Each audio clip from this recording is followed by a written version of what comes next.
Bismillahirrahmanirrahim. Baik, pada video kali ini kita akan membahas tentang membuat rumusan. Ya, membuat rumusan dalam suatu kajian ilmiah. Video ini digunakan untuk memenuhi tugas pra-UTS mata kuliah metodologi penelitian Al-Quran dan tafsir. Nah, dari 12 contoh yang sudah diberikan, maka contoh nomor 5 yang telah dipilih dengan judul Epistemologi Tafsir Indonesia dalam kurung studi penafsiran Quraisy Shihab, Buya Hamka, dan Husain Muhammad tentang homoseksualitas pada ayat-ayat mengenai kisah kaum Nabi Lut. Kemudian judul kami sendiri yaitu Tafsir ayat zina dalam Al-Quran Surat Al-Isra ayat 32 terhadap kasus perselingkuhan dalam rumah tangga. Adapun kajian pustaka, setelah kami membaca kajian pustaka pada contoh nomor 5 di atas, kami dapat merumuskan bahwa kajian pustaka kami dimulai dari pertama menjelaskan tipologi kajian-kajian yang terkait dengan kajian kami, kemudian kami merinci kajian tersebut, dan yang ketiga, kami menegaskan perbedaan kajian kami dengan kajian-kajian tersebut. Adapun kerangka teori, zina adalah hubungan seksual atau memasukkan kelamin laki-laki ke dalam kelamin perempuan, minimal sampai batas hasyafah, yang dilakukan seorang laki-laki dengan seorang perempuan yang mana di antara mereka belum ada ikatan pernikahan yang sah secara syariat Islam, dengan dasar yang dipakai adalah suka sama suka yang menjadikan mereka sukarela dan tanpa keraguan dari keduanya atau para pelaku zina yang bersangkutan. Ada dua macam perbuatan zina, yaitu zina ghairu muhsan atau zina yang dilakukan oleh orang-orang yang belum pernah melakukan perkawinan yang sah, dan zina muhsan, yaitu zina yang dilakukan oleh orang yang sudah menikah atau sudah mempunyai suami atau istri namun tidak menjaga diri dari orang lain yang bukan mahram, dan juga bisa disebut dengan berselingkuh. Selingkuh adalah kegiatan seksual atau emosional yang dilakukan oleh salah satu atau dua individu terkait dalam hubungan berkomitmen dan dianggap melanggar kepercayaan atau norma-norma, baik itu norma terlihat ataupun tidak terlihat, berhubungan dengan eksklusivitas emosional atau seksual. Dalam kehidupan perkawinan, perselingkuhan terkadang menjadi permasalahan yang sulit diatasi, bahkan dapat berujung perceraian. Perselingkuhan merupakan peristiwa yang menyakitkan bagi semua pihak, tidak hanya bagi istri atau suami, dan juga anak yang menjadi korban dari perselingkuhan, namun masyarakat pun mengecam perbuatan tersebut.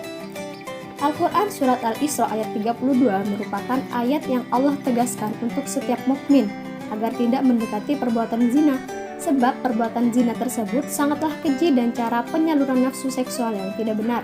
Perbuatan yang harus dijauhi bukanlah hanya memasukkan alat kelamin laki-laki ke dalam alat kelamin perempuan, melainkan semua perbuatan yang dapat menggiring seseorang pada terlaksananya perbuatan seksual. Salah satunya adalah perbuatan perselingkuhan dalam rumah tangga. Dengan mempelajari tafsir ayat tentang larangan mendekati zina, maka akan didapatkan pemahaman tentang zina tersebut, termasuk juga batas-batasannya.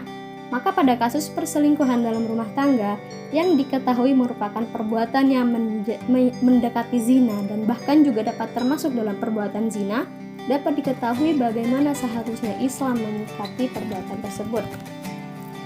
Kemudian metode penelitian. Penelitian ini menggunakan pendekatan kualitatif. Metode yang digunakan penulis dalam penelitian ini adalah metode analisis deskriptif, yaitu prosedur pemecahan masalah yang diselidiki dengan menggambarkan objek penelitian berdasarkan fakta-fakta yang tampak, atau sebagaimana adanya metode ini tidak menafikan analisa dan interpretasi terhadap data yang ada. Dalam proses deskripsi data terdapat dua macam cara untuk menggambarkan, mengemukakan, atau menguraikan berbagai data atau teori yang telah ada. Pertama, penulis hanya mengungkapkan apa yang tersurat dari teori atau konsep yang sudah ada, kemudian diikuti dengan analisis dan sintetis. Kedua, deskripsi data lebih mendalam.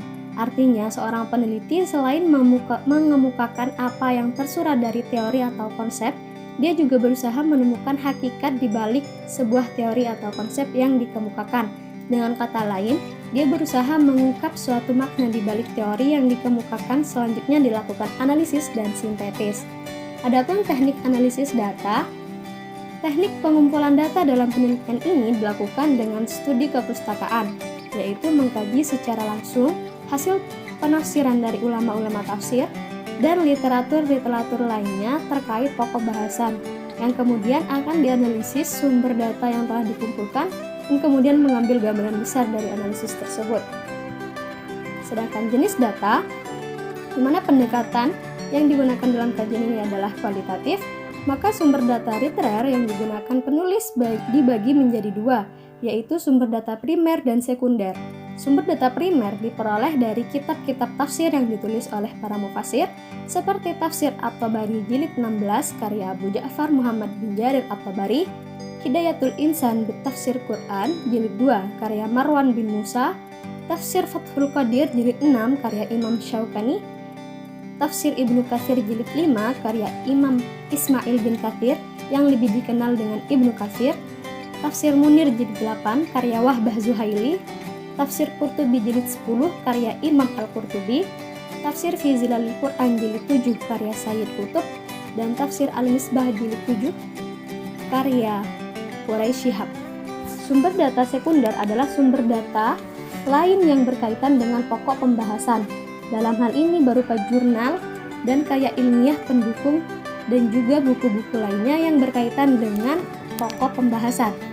Kemudian sistematika pembahasan. Pembahasan dalam penelitian ini menggunakan sistem subbab per subbab. Antara satu subbab dengan yang lain merupakan kesinambungan yang saling terkait.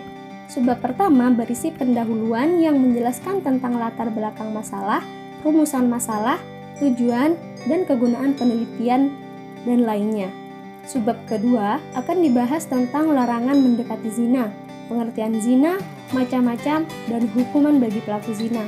Subbab ketiga akan diulas tentang kasus perselingkuhan dalam rumah tangga, baik dari pengertian perselingkuhan, sebab, akibat, menghindari, dan menanggulangi kasus perselingkuhan dalam rumah tangga guna mewujudkan keluarga yang sakinah, mawaddah, warahmah.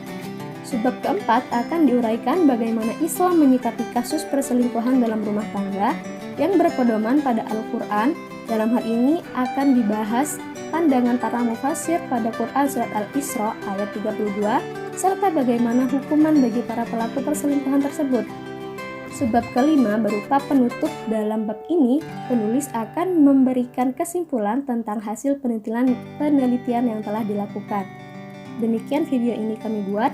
Mohon maaf atas setiap kesalahannya dan terima kasih.